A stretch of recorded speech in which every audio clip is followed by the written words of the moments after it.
Samantala, bumara ang daan-daang tonelada ng basura sa Redemptorist Water Channel sa Parañaque City na tinawag ni Public Works Secretary Vince Dizon na palalang garbage crisis.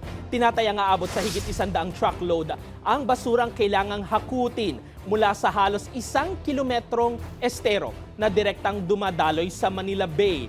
Kabilang sa nakolekta ang mga plastic, sako, kahoy, styrofoam at iba pang debris na naipon dahil sa malakas na ulan, habagat at high tide.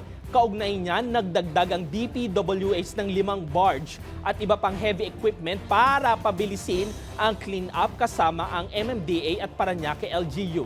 Ikinagulat ni Dizon ang bilis ng pagdami ng basura dahil noong linggo ay hindi pa ganito kalala ang sitwasyon. Samantala, hindi pa matiyak kung saan nanggaling ang lahat ng basura pero posibleng nadala ito ng agos at high tide mula sa iba-ibang lugar kabilang ang mga kalapit na probinsya.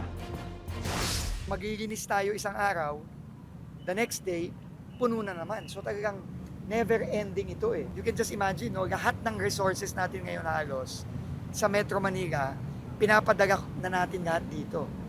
MMDA, DPWH, LGU. Kasi hindi pwedeng maiwan dito kasi pag naiwan dito, papasok na yan sa mga estero natin, no? And lalo tayong mahihirapan.